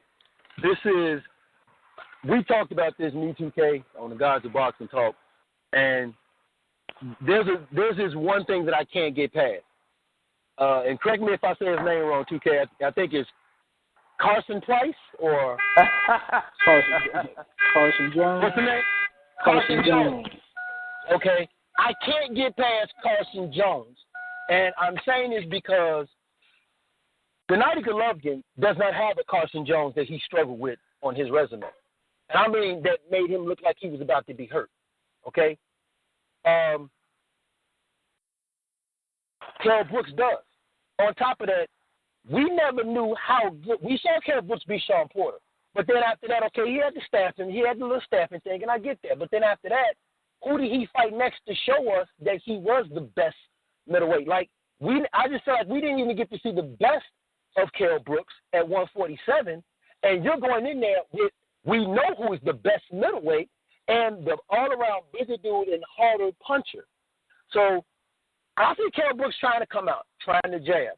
All right, I see him trying to, employ some movement. But here's the thing that people get twisted about Gennady Golovkin sometimes. He's just not a power puncher. Gennady Golovkin has some very good skills. Gennady Golovkin can move pretty good. Gennady Golovkin can close that distance and retreat back. We saw that against David Lemieux, where he kept Lemieux at the end of that powerful jab that feels like a right hand. Okay, so I just don't see how Kell Brooks can do something that we haven't seen natural dudes at 160 be able to do. How he can handle something that we've seen guys naturally at 160 and not be able to handle. All right? So Gennady Golovkin is going to knock him out. It's just a matter of when, because I say this all the time. One thing about Gennady Golovkin, once he realizes you can't hurt him, and he says to himself, you don't belong in this ring with me, he runs you the fuck over. That's what he does. That every time he did it, I remember when he hit Curtis Stevens, and Stevens like, he had the little face like, what the hell just hit me? Yeah, he said, what just hit? I mean, that look was like, what just hit me? Okay, when Gennady Golovkin hits in his head, you don't belong in this ring with me, he runs you the hell over. Okay, so I don't see. Kell Brooks has showed me nothing, and then Carson Jones has shown me enough about Kell Brooks to make me feel like, and he fought him again in a rematch. I'll give him that. But I have not seen the best of Kell Brooks. Now, some will say, we haven't seen the best of Gennady Golovkin. Here's the difference. Nobody wants to fight Gennady Golovkin. There's plenty of dudes that have been wanting to fight Kell Brooks. I'm not even going to go into the number of fights that got canceled for whatever odd reasons. We're not even going to get into that. We can talk another hour. Bottom line is, this is a fight that should not be happening. And if my man ROD is listening, he said it best. It's a fight that makes you mad because you know what the outcome's going to be, but you still going to watch it.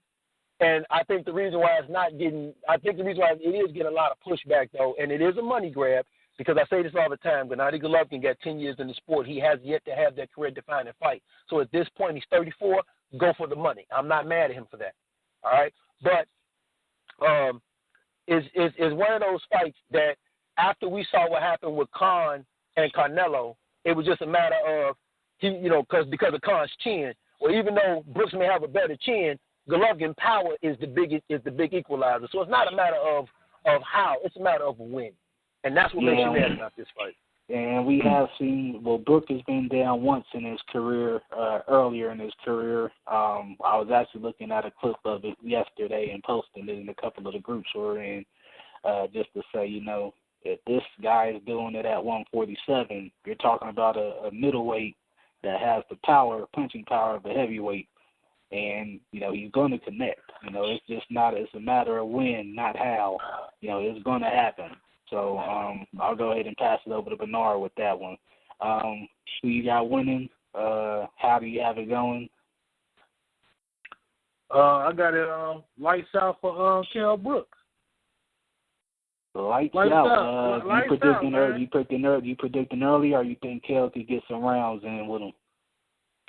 I'm going to go with mid-round, like around 5, 6, 7. Between the 5 and the 7, I see lights out for Kell Brooks.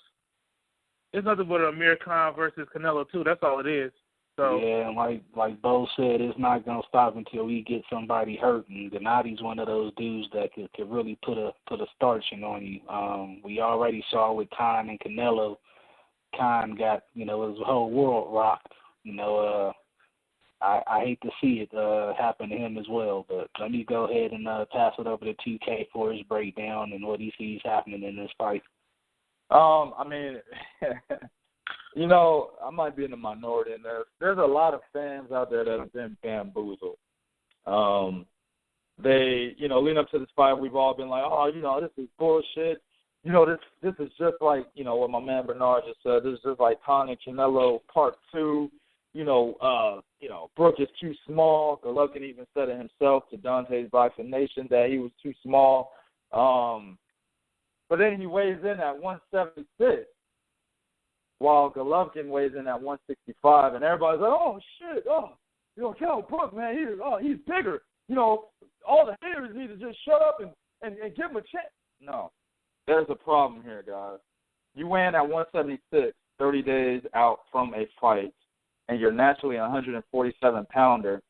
There's going to be more of a toll on your body to get down to 160. The problem here is this. Weight doesn't have anything to do with hand speed, okay? A lot of people, I remember with the Americana thing, a lot of people were like, man, he's going to get on this weight. His hands are going to be slower. That has nothing to do with it, okay? It has everything to do with foot speed, and it has everything to do with stamina, okay? Your legs are pretty much overworking themselves to try to carry that heavier load up top, okay? So with the overwork, that slows your footwork down, then it saps up your endurance. You understand what I'm saying? So in order for Brook, in my opinion, to be successful in this fight, he has to smother Golovkin's punches, make him an inside fighter, okay? In my opinion, Golovkin's inside game is lacking. He has great mid-range distance. There is, again, that separation between inside game and mid-range distance. He has excellent mid-range distance.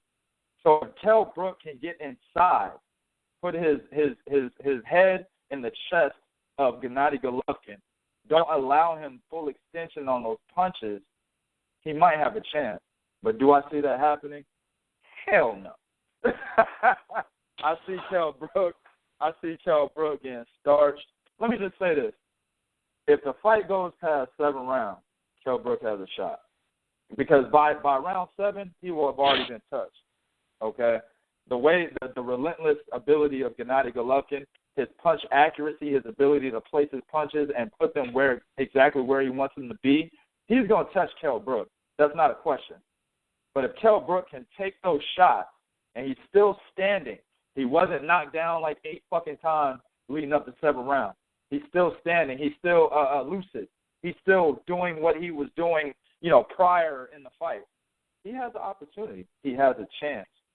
But I still think that he gets knocked out because, like Bo said, I cannot forget what I've seen against Carson Jones.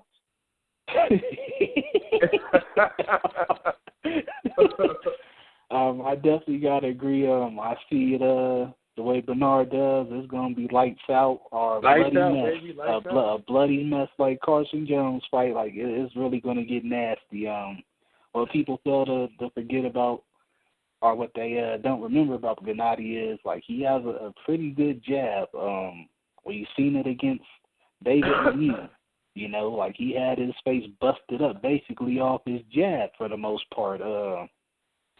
Willie Monroe tried the slickster movement route till he realized fighting on the inside was probably his better bet than being on the outside. And I've never seen that much movement from Kell to think that he could prance around the ring for 12 rounds, especially with somebody like Gennady, who's pretty much a master at cutting off the ring. Even Martin Murray said, every step I made, he was there. Like he mirrors your moves as far as cutting down the ring down and closing distance. So I definitely see this being lights out. I'm going round 7. Yeah, it's just not looking good for Brook for what he's doing with his body. Going up from 147 to this, even though he walks around probably around 175, 180 anyway.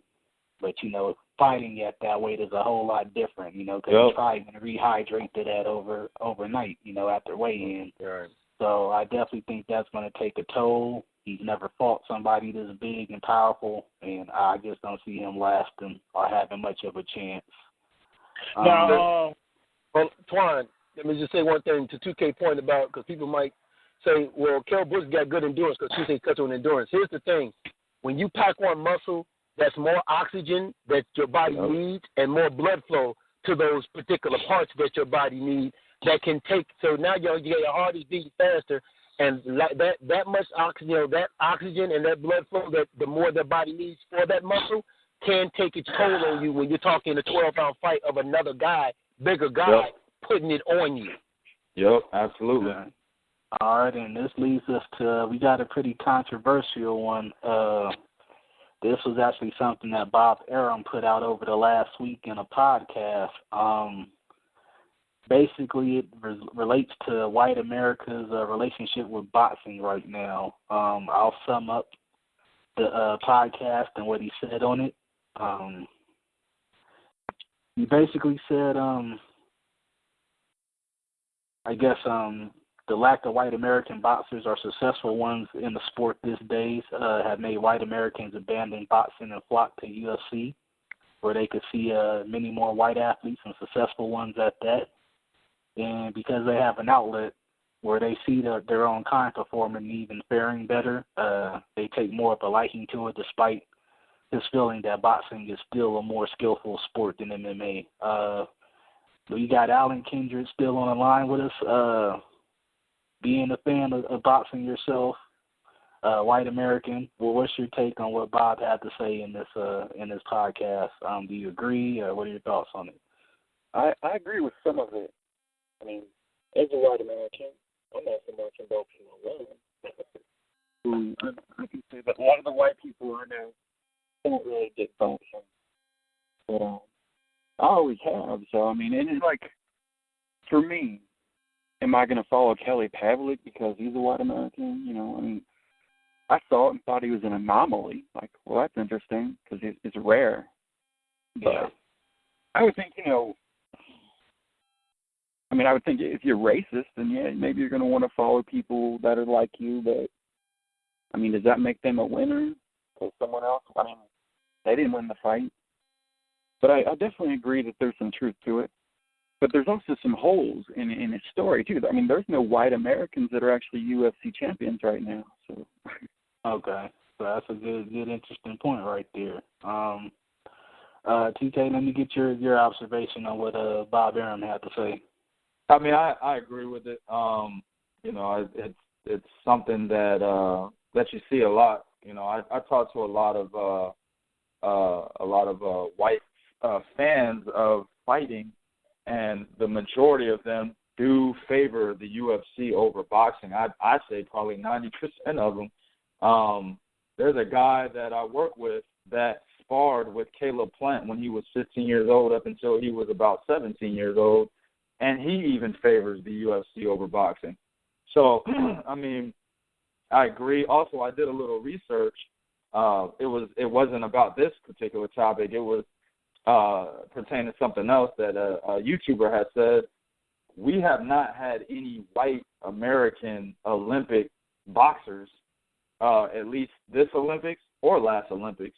I didn't look into 2008, but that's how far back we would have to go. Todd Foster was the last one I remember. Right. So, I mean, it's been a while since we've had a white Olympic boxer, up-and-coming guy from the amateurs. If you look at today's landscape, the most popular white fighter, white American, is probably Chris Algieri. I mean, the most popular white American prospect is who I just said earlier, Caleb Plant. Yeah. I mean, he's absolutely right. But at the same time, this isn't a bash. And this was the first thing that, in the YTBC where it's known to be completely racist in that boxing community. This is not a bash on white people. I mean, this is facts. I mean, it's something that is truly out there. And I think the last hopeful before Kelly Pavlik was Tommy Morrison. And then you got Jerry Cooney. I mean, and Jerry Cooney was in the 80s. Tommy Morrison in the 90s, Kelly Pavlik in the 2000s. So who's the next one? I mean, I don't know, man. I agree, but at the same time, like I said, it's not a bash on white people. I don't want people getting the wrong idea about this. I mean, all you got to do is look at the boxing landscape, and you can make the same conclusion yourself. All right, Bo, let me get your take on it. What are your thoughts on what Mr. Arum had to say? What do you think, man? I agree with a good percentage of what he said. This is where I don't agree with him at. And 2K, you started going there, but you didn't finish. If you look throughout the history of pugilism, as generation per generation went on, you start having less and less white boxers in the game and more black Latino boxers coming up in the game. Like you said, you have to go back to, Jerry Cooney and who were the hot dudes around that time. So it didn't hurt boxing then. So I can't say that the lack of Caucasians is what leads them to boxing. Some of it has to do with with boxing itself, with bad decisions, all these belts, the confusion in boxing, poor matchups, and things of that nature also have led to it. And also when he says they go to UFC, I'm a casual UFC fan, but what got me in the UFC were guys like the guy they called him the Shogun and Anderson Silva, GSP. You know what I'm saying? Gary St. Pierre, GSP. Those are the guys that got me involved. And if you want to watch action, UFC is the sport to watch. You're going to see a knockout. You're going to see some blood. And UFC has a better format. Like, if this guy is undefeated and this guy's the champion, well, he's going to fight him because you got one belt. You don't have all these belts. So I know if this dude's coming up, eventually he's going to get that guy. Okay? I mean, there were some white guys, you had Ken Shamrock, you had Chuck Liddell, Tito Ortiz, the bad boy from Huntington Beach. So you did have something in there in UFC, but also the tone of UFC. When I think his name is Chad Sonnen, I believe that's his name. He's a commentator on ESPN. Kell Sonnen. Right, here's the dude that, even though he lose, he was still getting these title shots. And they will always put a positive spin on it. It's okay, well, his last fight, he went one round more. Oh, well, the way he was taken down, you can tell he's still in the fight. So they kept, they keep it positive as to where boxing, when you look at the press, they make you pick a side. So, although I agree with about maybe 75% of what he says, but there's 25% that he's leaving out that boxing itself and other circumstances have added to the lost interest that there is. But he does have a point when you say that, when you look at you don't have a lot of Caucasians in boxing. Well, like I said, if you look back to the history of pugilism, doing the Hearns and Haglers and all of them, there wasn't that many Caucasians even then. So it's definitely something that's not a criticism or a bash on him. It is a fact, okay? But it's not a negative thing to bring out. And I don't want nobody to think that we're being negative about it. No, we're just pointing out that he is right. Right, you know what I'm saying? Like, he is right, but also at the same time, just like you don't have a lot of African Americans playing baseball. Why is that? Right. You know what I'm saying? Or hockey. Right, because the farm system. Right, because the farm system is not here in America; it's overseas. So we can go into it, but the bottom line is, I love. But of course I love boxing, so I'm gonna be into it more. And it has nothing to do with white or black because boxing is a global sport. And it's a touchy subject. I'm glad we touched upon it. But 75% of what Bob Arum said, you got to give it to him, man. He has a very good point. Hey, Twan, real quick, there's something I want to add real quick. It's not gonna take me that long. I'm not sure if Bob Arum actually said this, but there's one of the variables that neither one of us said is that boxing is a sport that you don't grow up wanting to do unless you come from a poor neighborhood or you come from a poor background. You've got a lot of kids. I mean, that's how I got into boxing, was to stay off the streets. I think that's how Bo got into boxing. That's how we got into our amateur careers, to get off the street. So a lot of white Americans, the majority of Americans, the impoverished families are Black Americans or Latinos or some of the ones that defect over, like the Cubans. They're in poverty.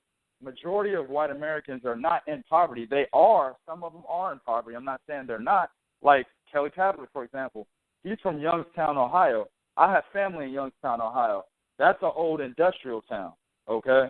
There's not a lot of money running through Youngstown, Ohio anymore like it used to, okay? So he's one of those very few white Americans that grew up in impoverished environments.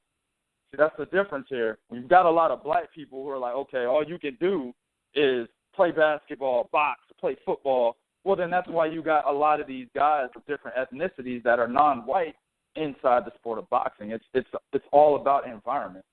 Yeah, I definitely agree about the point Bo brought up about baseball. I looked at the price of baseball bats one day, just to see. And, when I saw the price, my jaws dropped, like, what the hell, $200 for a damn bat? So it was pretty ridiculous what I was seeing. But with that said, we're going to go into our U.O.E.N.O segment for the day. This day in boxing history, 20 years ago, on September 7th, 1996, Mike Tyson defeated Bruce Seldon by first-round knockout to capture the WBA championship in Las Vegas, Nevada. It was a nice deal with controversy, as many of you know. There was some speculation about a fix being involved in the fight that's never come to fruition or, been able to be proved. It was also the night a close friend of Mike Tyson, Tupac Shakur, was fatally shot after leaving the fight. So we just want to say rest in peace to Pop. We also had another death in the boxing community today, Bobby Chacon, rest in peace. Our thoughts are with you and your family. Signing out for all our co-hosts. Our special guests today, Alan Kindred and Steve Cunningham. I'm Twine Liberty of Food Jab. Bo Bernard of Truth and Facts About Boxing. TK the God. The Guys of Boxing Talk, and Big Cool also of Colossal Boxing Talk. Just thank you for listening to our show and tune in next week. We got another special guest coming in for you. Have a good one.